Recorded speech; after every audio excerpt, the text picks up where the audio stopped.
So when I was a kid in the early 2000s, I would just get out of school and right as soon as I get home, I would put on various channels that I really loved, such as Cartoon Network, Disney Channel, and Nickelodeon. But what made these channels really shine to me as a kid in the fall and Halloween time era is that sometimes the channels would have the whole spooky look to them as well, like running the Halloween bumpers just to celebrate.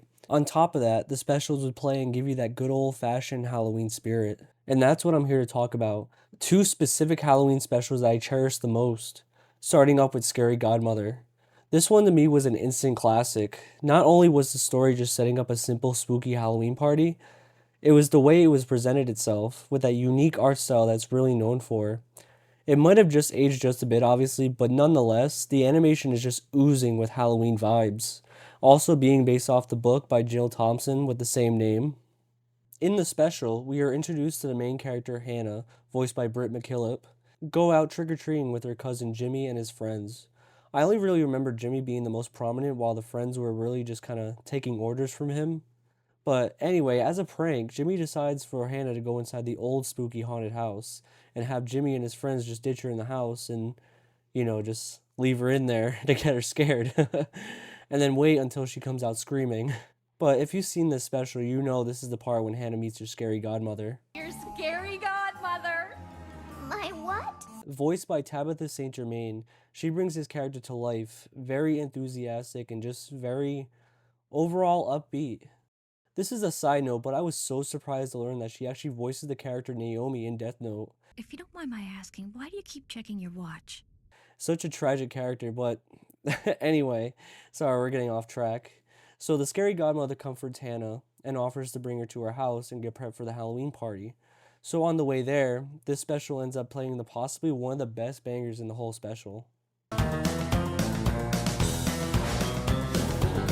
Yeah, that song stuck with me every time I think about this. Props to whoever made that song.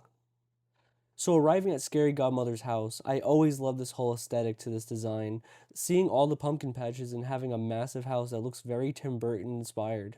So with that, Hannah is introduced to all the other monster characters living there and attending the party. A skeleton, a werewolf, vampires, and just a straight up monster that lives in closets.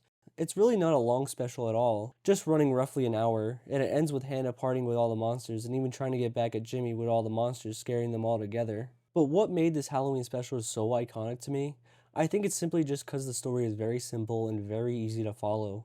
Plus, with the artistic design of the animation, it makes it more memorable for the years to come. Not only that, it gets you thrown in a whole different world that feels like it's Halloween every day, similar to Halloween Town, showing all the monsters with their different personalities and being residents there. Scary Godmother being very enthusiastic and prepping for the party goes hand in hand with Hannah being very curious in how this place works, but also sharing the same amount of love to the holiday. Speaking of Halloween Town, Halloween Town, releasing in 1998, is possibly, if not the best Halloween special of all time.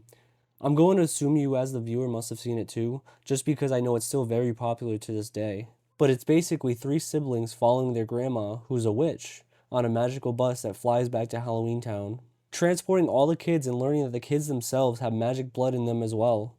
What really hit me now as an adult was the appreciation for the set design, the actors, the makeup artists, especially hearing that they had such a limited budget. The costumes and makeup being straight up from Halloween stores, it felt like a place you always wanted to be during the season.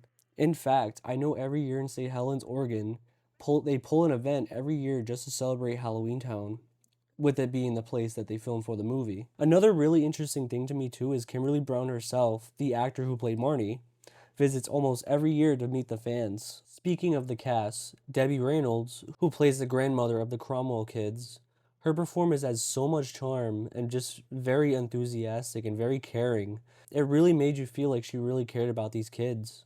I'm sure she was a wonderful person to work with on set. Anyway, there's actually one more particular performance that always stuck out to me as a kid, that being the main antagonist, Calabar, played by Robin Thomas. I wouldn't say his character is really that deep of an arc or anything like that, but I can definitely say Robin Thomas gave it all, especially with that evil laugh. Welcome to my museum. Not only that, the makeup design of his character being a scarecrow is just superb. He's literally unrecognizable under all that. but you have to admit, it's pretty scary, especially for a kid. Another amazing thing that made this movie such a classic is that taxi driver, Benny, voiced by Reno Romano. He's entirely an animatronic, It's not polite to stare. controlling all his emotions and mouth. For that, it just really felt everyone who made this movie really cared about what they were doing, giving that Halloween atmosphere. Overall now, Halloween Town is seen as a cult classic, with tons of fans and growing each year. If you haven't seen this movie, what are you doing? Anyway though, these two Halloween specials are always just watched every year and many more years to come.